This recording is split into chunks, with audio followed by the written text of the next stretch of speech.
대의문답 178문 주기도문에 대한 설명을 소개하도록 합니다. 이제 대의문답의 마지막 구성의 핵심은 주기도문입니다. 앞부분에서 소개한 것을 기억해 보시기 바랍니다. 첫 번째는 대표적인 사도신경, 우리 신앙의 원리를 가르치는, 믿음의 원리를 가르치는 사도신경이 기본적으로 소개가 되고, 그것이 이제 대의문답에서는, 제네바 하이델베르그 의리문답에서는 사도신경이 직접적으로 소개가 됐고요. 대의문답, 소의리문답에서는 그거를 7대 교리라고 하는 조직신학 체계 아래에서 이렇게 쭉 설명해 왔습니다. 그리고 십계명을 통해서 성도들의 성화와 윤리에 대한 부분들을 또 어떻게 살아가야 하는지에 대해서 가르쳤고요. 그리고는 성례와 관련된, 또 설교와 관련된 이러한 또 세례, 이런 교회의 중요한 예식과 관련되어서 교회론에 대한 중요한 몇 부분을 소개를 했고, 그리고 마지막으로는 주기도문에 대한 이러한 부분을 통해서 하나님께 기도하면서 하나님과 동행하는 또 이러한 중요한 신앙의 원리들을 가르칩니다. 크게 이렇게 네 가지, 사도신경과 관련된 부분, 그 다음에 십계명, 그 다음에 교회와 관련된 부분, 또 그 다음에 개인의 또 이러한 기도 생활에 대한 부분, 이렇게 소개합니다. 자, 기도에 대해서 주기도문을 이제 중심으로 해서 하나님께 기도하고 하나님과 동행하며 살아가는 중요한 신앙의 원칙을 가르치는데요. 이제 기도에 대해서 양극단이 또 있습니다. 교회사 속에 율법주의적 기도가 있습니다. 로마 가톨릭처럼 뭐 마리아 마리아 기도문 뭐 100번 뭐 이러면서 성인의 도움을 요청하는 그런 기도문 이러면서 마음은 없으면서 외적인 형식으로 그렇게 기도의 어떤 형식만 갖추면 마치 하나님 앞에 기도가 된 것처럼, 또 오늘날 무슨 기도원이라든가 이런 데 가서 뭐 주여 삼창하면서 주여 1000번을 기도를 하면은 외치면은 뭐 기도가 응답된다라는 등 이러한 또 율법주의적인 그러한 형식주의적인 이러한 기도 부분들이 역사 속에서 잘못된 것으로 또 늘 교회를 괴롭혔습니다. 또 하나는 반대로 또 아주 그 신비주의적이고 샤머니즘적인 또 이러한 형태의 기도, 또 아주 그 경건주의적인 그런 기도, 그래서 성경의 이런 가르침의 어떤 내용들을 살피지 않고 그저 어떤 자신의 어떤 직감, 또 막 이렇게 금욕주의적인 자기 고행을, 자기 학대적인 이렇게 금식을 많이 하면서 어떤 그 자기 고행을 하면 기도가 더 많이 들어지고, 또 어떤 신비 체험과 은사 체험을 통해 하는 방식으로 이렇게 기도의 어떤 신비한 현상들을 자꾸만 쫓아가는, 그리고 또 최근에는 오순절파와 또 장로교 안에도 온건한 은사주의자들이 또 이렇게 제2 성령 세례라고 하는 로이드 존스의 영향을 받아서 또 이렇게 장로교 안에도 또 그런 온건한 은사주의를 수용한 자들에 의해서 교회 안에서 장로교 개혁주의 안에서 자꾸 방언 기도를 이렇게 마치 아주 대단한 어떤 기도 체험인 것처럼 또 이렇게 주장하는 형태, 또 경건주의 계열의 요즘엔 또 무슨 관상기도 또 이렇게 또 주장하려 하기도 합니다. 과거에는 그런 그 주여 삼창기도, 뭐 주여 1000번 기도, 그래서 주여 뭐 이런 거를 1000번을 외치면 응답이 된다라고 막 이런 참 해괴망측한 이러한 그 형태들을 이렇게 교회 안에 끌어들여서 교회적 기도와 샤머니즘적 그러한 기도들이 막 섞여가지고 이렇게 표출되기도 합니다. 특별히 이런 경건주의적 오순절파적인 기도들이 또 개혁주의와 칼빈주의 안에도 들어와서 개혁주의 교회하면서 이렇게 방언 기도라든가 막 이러한 부분들로 이렇게 또 추구하는 또 그러한 기도를 하시고, 마치 그것이 굉장히 대단한 어떤 능력을 체험한 것처럼 이렇게 개혁주의 교회를, 개혁주의 신앙을 이끄시는 분들이 있습니다. 이건 정말 잘못된 겁니다. 이거는 오순절파와 신비주의가 개혁주의 안으로 들어온 거기 때문에 반드시 끊어내셔야 됩니다. 그러한 형태로 개혁주의를 하게 되면 반드시 신비주의로 빠지게 되어 있습니다. 말씀 중심과 교리 중심으로 나오지 못하고 반드시 오순절파처럼 신비주의와 또 그 기도의 방언의 기도를 통해서 무슨 특별한 하나님의 어떤 뜻을 이렇게 얻은 것처럼 성경에서 하나님의 뜻을 찾는 게 아니라 그런 기도의 어떤 직감을 통해 가지고 방언에서 주어지는 어떤 신비한 어떤 느낌과 어떤 직감을 통해 통해서 하나님이 나에게 뭔가를 응답하셨다라고 하는 이러한 직통 계시 형태로 나가게 됩니다. 그래서 절대로 우리 장로교인들, 개혁주의를 표방하는 분들은 방언 기도를 교회 안에 함부로 드려서는 안 됩니다. 그러한 방언 기도를 강조하고 추구하는 그런 교회, 개혁주의 교회에 있다라면 건강한 개혁주의 교회로 그렇게 교회를 옮겨서 신앙생활을 하시기를 추천을 드립니다. 자꾸 그런 데에 이렇게 빠지게 되면 샤머니즘과 이상한 그 형태로 빠집니다. 최근에도 이렇게 또 저와 상담을 하면서 그런 개혁주의 교회에 갔다가 방언을 받고는 막 이렇게 환상이 보이고 환청이 들리고 그러면서 거기에서 무슨 하나님이 어떤 지시를 내리는 것처럼 자꾸 느껴진다 그러면서 그렇게 전화를 해와가지고 교수님 이런 게 바른 기도가 맞습니까? 그 어디서 받았습니까? 그랬더니 개혁주의 교회에서 받았다라고 이렇게 말을 합니다.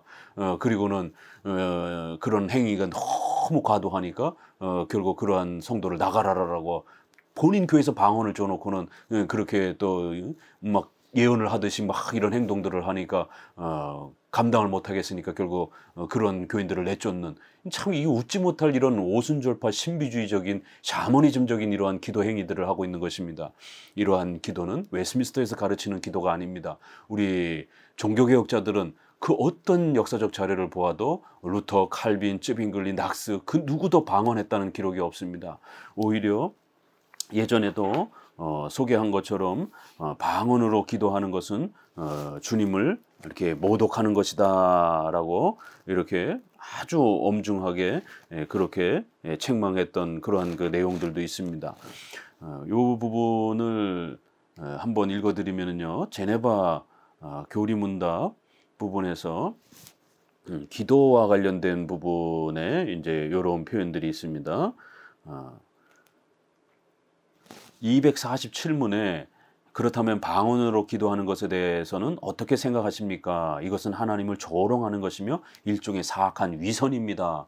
이렇게 칼빈도 아주 엄중하게 책망을 합니다. 종교개혁 시대 때도 제세례파와 같은 그런 신비주의자들이 직통계시를 주장하면서 이상한 하나님의 언어를 한다 그러면서 신비로운 능력의 기도를 한다 그러면서 방언과 같은 이런 행위들을 했기 때문에 종교개혁자들은 이런 행위들을 엄중히 책망했습니다.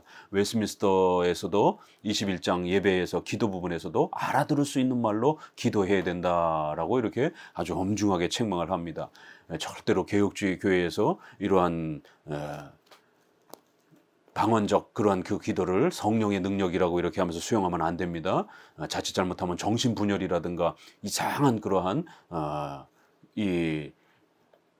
그 정신 혼동들이 이렇게 또 주어지면서 또 이런 악한 영에 의해서 정신 상태가 망가지는 일상생활을 할 수 없는 그런 아주 고통들을 겪는 그런 경우들도 많이 발생이 됩니다. 자, 양극단의 이제 이러한 잘못된 기도들을 우리가 늘 조심하면서 우리 장로교 기도는 주기도문의 그 마태복음 6장의 말씀을 따라서 온전히 성경 말씀의 이런 가르침의 내용들을 배워가면서 하나님의 뜻에 우리 자신을 굴복시키고 그 하나님의 뜻을 소망하면서 기도하는 교리적 기도입니다. 이걸 다른 표현을 하면 말씀을 기초한 기도인 겁니다. 하나님의 뜻이 무엇인지를 교리를 통해서 성경을 통해서 부지런히 배우면서 그러한 교리를 온전히 깨닫고 그 교리를 따라가기 위해서 내 자신을 쳐서 복종시키기 위한 그러한 간구와 또 기도입니다. 또 하나님이 주신 그러한 소중한 뜻을 잘 실천할 수 있도록 용기 있게 실천할 수 있도록 하나님의 도움을 구하는 그러한 것이 기도인 겁니다. 그래서 우리가 이거를 교리적 기도라고 이렇게 표현할 수도 있는 것입니다. 율법주의적 기도, 무율법주의적, 극단적 신비체험적 기도 다 조심하시고 과연 성경적 기도란 무엇인가 를 배워갑니다. 178문 기도란 무엇인가? 기도는 그리스도의 이름으로 성령의 도우심에 의해 우리의 소원을 하나님께 올리는 것인데 우리 죄들을 자백함과 그분의 긍휼을 감사하게 생각하면서 해야 한다. 예수 그리스도의 이름으로 첫 번째는 그 이제 계속 설명이 나올 겁니다. 예수님의 도우심과 예수님의 그런 은혜를 우리가 예수님이 희생해 주신 그 공로를 의지하면서 기도하는 겁니다. 절대로 뭐 기도를 100시간 채웠다라고 1000시간을 채웠다라고 하는 이러한 기도 자체도 이렇게 공로주의가 될 수 있습니다. 새벽 기도를 100일을 하면은 응답이 된다. 이건 다 샤머니즘입니다. 물론 새벽 기도하는 거 중요합니다. 그러나 그거를 날짜를 채우고 무슨 기간을 채우면 응답이 되어지는 것처럼 이건 전부 다 우리의 100일 치성을 드리면 무슨 응답이 된다라고 하는 이런 샤머니즘 무속적 그러한 토속적 샤머니즘에서 들어온 그것이 기독교와 섞여버린 겁니다. 그렇기 때문에 새벽 기도를 시간으로 숫자를 떼워서 마치 그것을 행하면은 공로가 되어서 기도가 응답이 되는 것처럼 이렇게 이건 아닙니다. 예수 그리스도의 공로로 또 성령의 도우심으로 그랬을 때 이 성령의 도우심을 또 그렇게 경건주의나 오순절파나 이런 신비주의자들이 이해하는 그런 이상한 느낌이 오고 막 전기 체험을 하는 것처럼 이상한 소리를 하고 방언을 행하는 그런 성령의 도우심을 말하는 게 아닙니다. 다른 방식으로 우리 장로교는 성령의 도우심을 이야기합니다. 우리의 소원을 하나님께 올리는 것인데 라고 했을 때 또 이 부분도 분명히 우리는 금욕주의가 아니기 때문에 이원론주의자들이 아니기 때문에 신앙과 관련해서 우리 생활과 관련해서 필요한 모든 부분들을 우리는 기도할 수 있습니다. 우리의 소원을 하나님께 기도할 수 있습니다. 주기도문에서도 일용할 양식을 주옵시고 라고 하면서 우리의 의식주와 관련된 필요한 부분들을 얼마든지 하나님께 기도할 수 있다라고 말합니다. 그러나 그렇다고 해서 내가 원하는 욕망을 온 세상의 최고의 부자가 되게 해달라고 온 세상의 최고의 권력을 갖게 해달라고 이런 자신의 욕망을 표출하는 소원 기도가 아닙니다. 기복주의적인 기도도 아니고 그렇다고 금욕주의적인 이 세상의 이러한 의식주와 관련된 걸 처음부터 죄악시 취급하면서 신앙만을 위해서 기도하는 이런 금욕주의적 경건주의적 기도도 아니고 그렇다고 기복주의적 기도도 아닌 것입니다. 이건 십계명을 우리의 마음의 소원으로 두고 십계명을 따라서 우리의 소원을 하나님 앞에 맞춰가는 이제 그러한 기도입니다. 뒷부분에 소개될 것입니다. 그렇기 때문에 우리 자신들의 욕망과 욕구, 소원을 철저히 이 죄를 자백하고 우리의 소원이라는 말과 우리의 죄악이라는 부분을 같이 대조를 하면서 잘 이해해야 합니다. 우리의 소원이라고 하는 것은 욕망을 말하는 게 아니라 하나님의 십계명을 소원하는 그래서 십계명에서 멀어진 우리의 죄들을 자백하고 오롯이 하나님의 긍휼에 감사하면서 그렇게 기도해야 되는 것이다라고 표현을 하고 있습니다. 여기에 이제 중요한 요한복음 16장의 이러한 그 말씀을 보게 되면은요. 무엇이든지 아버지께 구하는 것을 내 이름으로 주시리라 이러면서 이렇게 우리가 간구하면 하나님께서 반드시 응답해 주시겠다라고 하는 하나님의 약속이 있는 겁니다. 우리를 보살펴 주시겠다라고 하는 하나님의 약속이 있기 때문에 또 우리는 그렇게 기도하는 것입니다. 그분의 긍휼과 감사로 그분의 긍휼을 감사함으로 돌리면서 그렇게 기도한다. 우리의 전삼, 우리의 신앙의 모든 것은 하나님의 은혜가 아니고서는 우리가 단 한 발자국도, 단 1분도, 1초도 살아갈 수 없다라고 하는 오직 은혜에, 오직 은총에 기초한 그러한 목적으로 우리가 살아가는 것을 고백하면서 그렇게 하나님의 도움을 요청하라는 것입니다. 우리 자신의 힘으로 살아갈 수 있는 것처럼 여기는 자들은 기도하지 않습니다. 오직 우리는 살고 죽는 모든 것이 하나님의 은혜요 도우심인 줄 알고 하나님께 요청하라. 이렇게 이 기도 자체가 바로 우리 자신의 힘으로 살 수 없고 오직 하나님의 은혜로 하나님의 도우심으로만 살 수 있다라고 하는 우리 자신을 내려놓고 하나님을 인정하고 하나님의 보살핌을 우리가 의존하며 살아가는 이러한 신앙적 행위가 되는 것입니다. 그래서 기도란 무슨 하나님 앞에 뭔가를 따지듯이 요구하듯이 공로적으로 그렇게 빼앗듯이 이런 것이 아니라 우리 자신의 힘으로 살 수 없습니다. 오직 우리는 하나님의 은혜로 하나님의 보살펴 주심으로 매 순간순간 살아가는 것입니다.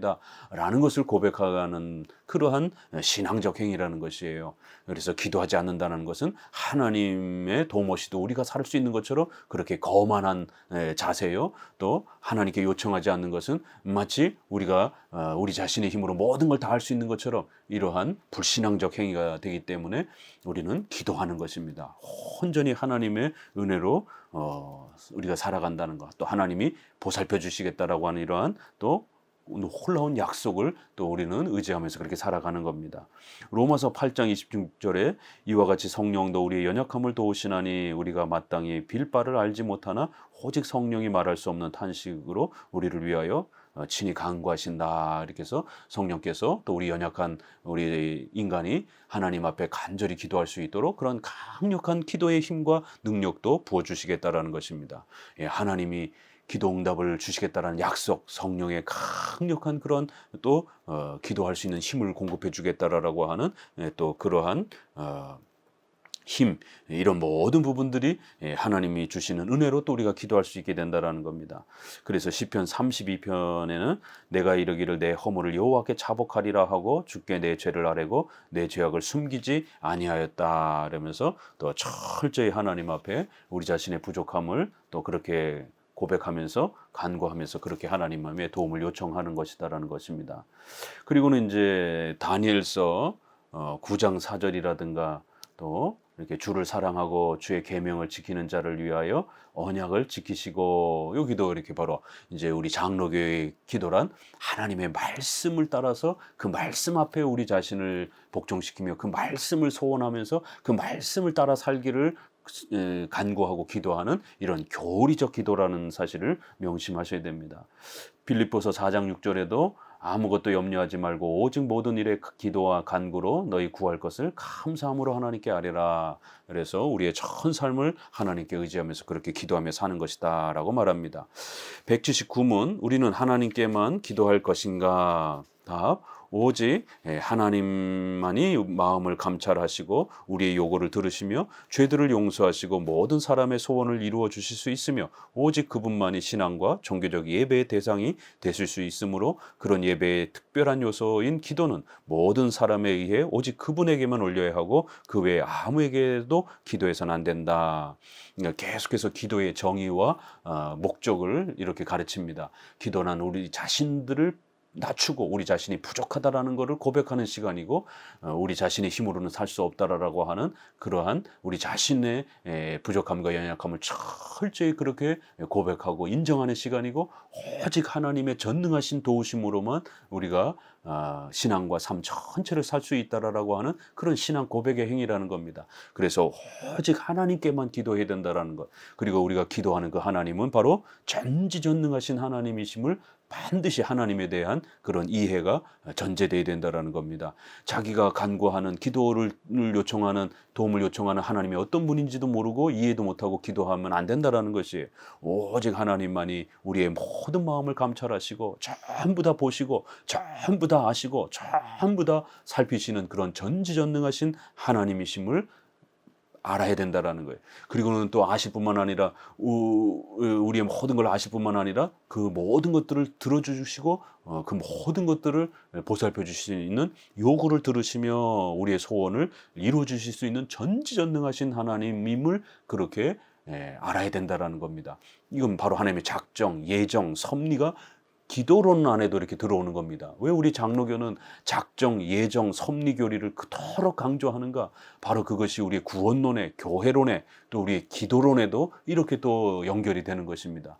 일반 복음주의 교회는 작정, 예정, 섭리 교리를 강조하지 않습니다. 인간의 그러한 열심과 인간의 그러한 경건의 그러한 열심들을 더 많이 강조하는 이런 쪽에 치우쳐져 있습니다. 그러나 우리 장로교는 우리 신앙의 모든 체계를 하나님의 작정, 예정, 섭리라고 하는 하나님의 절대 주권의 이러한 그 교리 아래 모든 우리의 신앙과 삶과 교회의 모든 질서들을 그 토대 위에 세우는 것입니다. 그래서 우리가 기도하는 것도 전지전능하신 하나님을 그렇게 바르게 이해하고 깨닫고 그런 하나님 앞에 이렇게 우리가 기도하는 것임을 잊지 말아야 된다라는 것이에요. 그래서 절대로 다른 이에게 기도해서는 안 된다. 이건 로마 카톨릭을 철저히 이제 책망하고 배제하는 것입니다. 왜냐하면 로마 카톨릭은 교황이라든가 마리아의 도움이라든가 또 성인들의 도움을 통해서 얼마든지 또 기도할 수 있는 것처럼 이러한 개인의 카리스마에 의존하도록 이렇게 하나님께 직접 기도하는 것이 아니라 그런 다른 것에 의존해서 이렇게 기도하도록 하는 이런 행위들은 잘못된 것이다라는 것입니다. 오늘날에는 그런 아주 능력 있는 그런 목회자, 그래서 카리스마가 강한 그러한 은사가 강한 그런 목회자의 도움을 받아서 자꾸 기도하려고 하는 이러한 행위들이 연속되는 것입니다. 기도가 무엇인지를 모르게 되면 이렇게 능력 있는 자의 도움을 통해서 기도를 받는 것처럼 이러는 극단적인 행위들을 우리는 조심해야 됩니다. 기도란 성도 스스로가 마음의 중심을 담아서 하나님 앞에 간절히 또 그렇게 기도하면 되는 것입니다. 그러나 여기에서 조금 더 우리가 조심해야 되는 것은 교회적 질서까지 무시하는 건 아닙니다. 야고보서 5장 16절에 보게 되면 병든 자들은 그렇게 교회 장로들을 초청해서 도움을 청해서 함께 기도해라.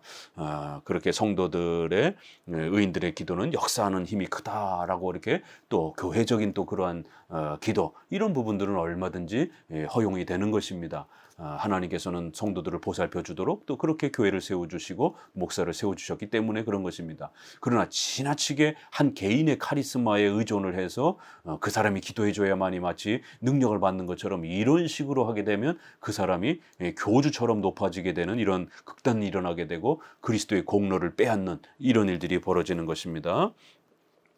열왕기 상에도 보게 되면 이제 170 구문과 관련된 구절에 8장 39절을 주는 계신 곳 하늘에서 들으시고 사유하시며 각 사람의 마음을 아시오며 이렇게 하나님은 전지전능하신 하나님이시다라고 이렇게 표현하는 구절들, 또 시편 65편에 기도를 들으시는 주여 모든 육체가 주께 나옵나이다. 하나님이 반드시 기도를 들어주시겠다라는 이런 약속들 145문에도요. 자기에게 간구하는 모든 자, 곧 진실하게 간구하는 모든 자에게 가까이 하시도다. 19절에도 저희의 부르짖음을 들으사 구원하시리로다. 이러한 표현들이 거듭거듭 그렇게 표현되고 있습니다. 50편에도 환난 날에 나를 부르라 내가 너를 건지리라. 이렇게 해서 하나님은 우리를 또 도와주시기 위해서 간절히 간구하라라고 그러면 하나님이 또 들어주시겠다라고 이러한 소중한 보살핌의 약속들을 우리에게 약속하고 계시는 것입니다. 그래서 기도 안 해서 응답을 못 받는 겁니다. 또 두 번째는 바르게 기도하지 못해서 하나님의 뜻에 맞게 기도하지 못해서 응답을 받지 못하는 것입니다. 우리 성도들이 하나님과 깊이 동행하며 하나님의 도움을 받으며 살아가는 원리는 기도라는 수단을 통해서 나아갑니다. 은혜의 수단 세 가지가 있죠. 설교, 그 다음에 성례, 그 다음에 세 번째로는 기도인 겁니다. 그래서 이러한 기도를 통해서 또 하나님의 도움을 받는 겁니다. 180문 그리스도의 이름으로 기도하는 것은 무엇입니까? 그래서 이제 하나님께 올리는 것인데에 대한 설명이 나왔고 그 다음에 178문에서 그리스도의 이름으로 기도한다는 건 뭐냐? 그건 그냥 말로만 기도 끝날 때마다 그냥 예수님의 이름으로 기도합니다를 100번 1000번 하면 된다 이런 뜻이 아니라 예수 그리스도의 공로를 의지해서 기도하라 이런 뜻입니다. 인간의 어떤 신앙적 행위나 윤리적 또 이러한 행위의 이러한 부분들이 절대로 공로가 되어서는 안 되고 오직 예수 그리스도의 그런 희생과 은혜만을 의지하면서 기도해라. 그래야 기도가 응답이 된다라는 말입니다.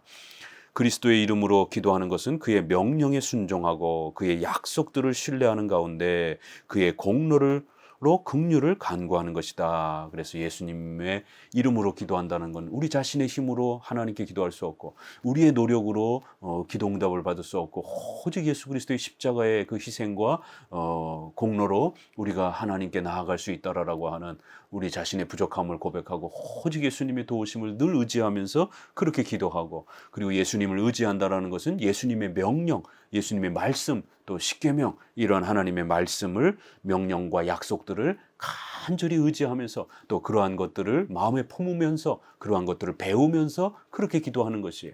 예수님을 의지한다라고 그러면서 예수님의 명령과 이러한 십계명의 이러한 약속들은 무시하고 자기 욕망만을 위해서 기도하면 그건 기도 응답이 안 되는 것입니다. 이렇게 해서 예수님의 도우심을 간절히 의지한다라는 것은 또 예수님이 우리에게 부탁하신 그러한 하나님의 말씀 또 십계명 이러한 하나님의 뜻을 잘 배우면서 또 거기에 순종하고자 하는 그런 마음으로 간절히 기도하는 그럴 때 기도 응답이 된다는 것입니다. 이것은 그의 이름을 단순히 말함으로 되는 것이 아니고 기도할 때 그리스도와 그의 중보로부터 우리가 기도할 용기를 얻고 담대함과 능력과 그리고 기도의 응답에 대한 소망을 얻음으로써 하는 것이다. 이렇게 표현하고 있습니다. 그렇기 때문에 마태복음 7장 부분에서도 이 부분을 아주 중요하게 표현하는데요. 나더러 주여 주여 하는 자마다 천국에 다 들어갈 것이 아니요 다만 하늘에 계신 내 아버지의 뜻대로 행하는 자라야 들어갈 것이다. 이렇게 중언부언 이렇게 쓸데없는 말을 막 떠들면서 또 하나님이 허락하시지도 않은 그런 방언에 알 수도 없는 그런 말을 막 떠들면서 알 수 없는 말은 두 마디입니다. 성경 하나님의 뜻에 맞지 않는 자기의 욕망을 막 반복적으로 떠드는 것. 또 하나는 이런 신비한 능력의 기도라고 그러면서 알 수 없는 그런 방언의 이러한 기도로 막 기도하는 것. 이 두 가지가 다 중언부언하는 기도에 해당이 되는 겁니다. 하나님의 뜻에 맞춰서 기도하는 겁니다. 하늘에 계신 내 아버지의 뜻대로 그렇게 기도할 때만이 기도응답이 된다라는 겁니다. 그러면 하나님의 뜻은 어디 있습니까? 바로 성경 말씀 십계명에 그렇게 있는 것이에요. 그래서 알 수 없는 방언으로 막 기도 1시간, 10시간씩 기도해놓고 이제 응답되겠지. 뭘 기도했는지 하나님이 뭘 주실 것인지 어떻게 합니까? 이 바로 그래서 방언 기도는 사도적 은사이지 성도들의 이러한 성화적 은사가 아닌 겁니다. 그래서 우리 장로교는 초대교회 때에 사도들이 돌아가시면서 이 사도적 은사였던 방언의 은사는 중단되었다라고 줄기차게 2000년 동안 종교개혁 이후 종교개혁의 모든 종교개혁자들이 또 장로교 신학자들은 그렇게 개혁주의자들은 주장해 왔던 것입니다. 그럴 때마다 방언의 이런 현상들을 연속된다라고 주장했던 자들은 제세례파들 또 그 다음에 케이커 교도들 18세기 경건주의 은사주의자들 20세기의 오순절파들 이러한 신비주의자들이 주로 그렇게 주장했던 거고 개혁주의와 우리 칼빈주의와 장로교 안에서는 방언이 연속된다라고 주장한 그런 학자들은 거의 없습니다. 이런 부분들을 명심하셔야 됩니다. 중언부언 무조건 막 이상한 소리를 떠들면 무조건 자기 마음의 욕망만 떠들면 응답해 주는 게 아닙니다. 하나님의 뜻에 맞춰서 그렇게 기도해야 되는 것입니다. 181문 우리는 왜 그리스도의 이름으로 기도해야 하는가? 사람의 죄악성과 이로 인하여 하나님과 사람 사이에 생긴 거리가 심히 크기에 중보자 없이는 하나님 앞에 접근할 수 없다. 그래서 인간의 죄가 얼마나 심각하고 무서운 것인지를 다시 또 강조합니다. 인간론, 원죄론, 전적 부패가 다시 또 들어옵니다. 이렇게 교리란 일곱 개의 교리가 상호 이렇게 조화를 이루면서 하나님의 뜻을 가르쳐가는 겁니다. 기도를 배울 때도 반드시 신론, 하나님의 작정, 예정, 섭리의 절대 주권 교리를 기억하셔야 되고 또 인간의 원죄, 전적 부패가 또 살펴져야 된다는 겁니다. 우리 마음대로 우리 욕망을 마음껏 기도하는 이러한 형태가 기도가 되어서는 안 되고 우리 자신이 얼마나 부족한 자인지 하나님 앞에 부패하고 악하고 하나님의 뜻을 헤아릴 수 없는 하나님 앞에 기도도 할 수 없는 그러한 악한 자였고 무익한 자였고 또 하나님의 뜻을 분별할 수 없는 그런 악한 자임을 부패한 자임을 철저히 고백해야 된다는 것이 그래서 예수 그리스도의 은혜로 우리를 구원해 주셨고 또 성령 하나님께서 우리를 도와주신다라는 겁니다. 그거는 신비 체험과 이상한 방언의 그 기도로 우리를 도와주신다는 게 아니라 하나님의 뜻을 분별할 수 있는 주님께서 명령하신 그 십계명의 하나님의 말씀을 잘 분별해 가면서 그걸 깨닫도록 그러면서 기도할 수 있도록 그렇게 도와주신다라는 겁니다. 오직 그리스도 한 분밖에는 그 영광스러운 사역에 임명받았거나 그것에 적합한 자가 하늘이나 땅에나 없으므로 우리는 다른 어떤 이름으로 아닌 오직 그분의 이름으로만 기도해야 한다. 그래서 예수 그리스도께서 십자가에 죽으시고 희생해 주신 이 거룩한 어마어마한 이 은혜에 맞춰서 토대로 우리가 그렇게 하나님께로 나아갈 수 있고 기도할 수도 있고 또 예수님이 남겨주신 그 말씀을 명령을 십계명을 잘 또 깨닫고 분별하는 두 가지인 것이죠. 예수님이 십자가에 죽으심으로 우리를 구원해 주시는 그래서 하나님께 가까이 나아갈 수 있는 그런 혜택과 공로를 우리가 얻게 되었다라는 것. 또 예수님이 명령하신 그 명령을 이제 깨달을 수 있는 은혜를 누리게 되었다라는 것. 이 두 가지를 말하고 있는 겁니다. 그래서 예수님의 공로를 의지해서 기도해야 되고 예수님이 명령하시고 말씀하신 그 십계명과 하나님의 말씀을 의지하면서 기도해야 된다라는 뜻입니다. 이 가르침이. 그래서 마태복음 7장 21절에 그렇게 중언부언하면서 주여 주여 하면서 아무 뜻도 모르고 하나님의 말씀의 뜻도 헤아리지 못하고 막 후자비로 떠드는 이런 기도는 올바른 기도가 아니라는 것입니다. 앞서서 우리가 보았던 그런 말씀 속에서 이사야 이러한 또 1장 말씀에 엄중히 경고했던 그런 말씀들을 우리가 또 기억하셔야 됩니다. 이사야 1장 15절에 너희가 많이 기도할지라도 하나님이 듣지 않는다. 너희 손에 피가 가득합니다. 이런 경고들이 성경에 있습니다. 시간으로 숫자로 기도를 때우는 게 아닙니다. 그렇게 많이 기도해도 하나님이 안 듣겠다라는 것이에요. 왜요? 올바른 기도가 아니기 때문에, 하나님의 뜻을 분별하면서 기도한 게 아니기 때문에, 결국 자신의 욕망에 맞춰서 또 무지함 속에서 뜻도 모르고 그렇게 막 이상한 소리로 떠드는 이런 기도들은 하나님이 듣지 않겠다라는 겁니다. 이렇게 성경은 우리가 아무리 기도해도 하나님이 듣지 않는다라고 하는 이런 아주 엄중한 경고들이 이사야에도 또 마태복음에도 이렇게 엄중히 경고하고 있습니다. 오직 하나님의 뜻을 행하면서 이해하면서 그렇게 기도하는 것을 하나님께서 들어주실 것이다라는 것입니다. 히브리서 7장의 이러한 그 또 말씀이라든가 또 이러한 요한일서의 말씀, 또 골로새서 3장 17절도 마찬가지입니다. 요한일서 5장 이런 말씀도 아주 굉장히 그 중요한 말씀에 해당이 되는데요. 5장 14절에 그를 향하여 우리의 가진 바 담대한 것이 이것이니 그의 뜻대로 무엇을 구하면 들으심이라.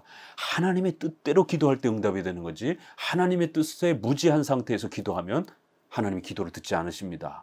기도 응답 주지 않습니다. 이거 명심하셔야 됩니다. 하나님의 뜻을 교리적으로, 지식적으로 하나님의 말씀을 잘 배워서 하나님의 뜻이 무엇인지, 특별히 십계명에 하나님의 뜻이 요약되어 있기 때문에 십계명을 잘 이해하면서 그렇게 기도할 때에 응답이 되어지는 것입니다. 이사야 59장 2절에도 너희 죄가 그 얼굴을 가리워서 너희를 듣지 않게 하신다라고 하는 성경 곳곳에 기도 듣지 않는다라는 경고가 상당히 많이 이렇게 또 언급되어 있는 것입니다. 히브리서 7장에는 자기를 힘입어 하나님께 나아가는 자, 이렇게 디모데전서 2장 5절에도 하나님은 한 분이시요 하나님과 사람 사이의 중보자도 한 분이시다 라면서 오직 예수 그리스도의 공로와 은혜로 나오고 오직 예수님이 우리에게 명령하신 그 말씀 십계명을 배우고자 하는, 깨닫고자 하는 그러한 자세에 의해서 기도할 때에 기도가 응답되어지고 하나님께서 도와주시는 그런 놀라운 역사들이 일어난다는 것입니다. 오늘날 장로교적 기도가 아닌 이러한 로마 가톨릭적인 기도, 또 경건주의적 기도, 오순절파적인 신비주의적인 기도들이 팽배하고 교회 안에 그렇게 혼란을 일으키고 있습니다. 주기도문의 기도를 배워서, 교리적 기도를 배워서 하나님 앞에 응답받는 이러한 풍성한 은혜를 누리시기를 주의 말씀으로 권면을 드립니다. 감사합니다.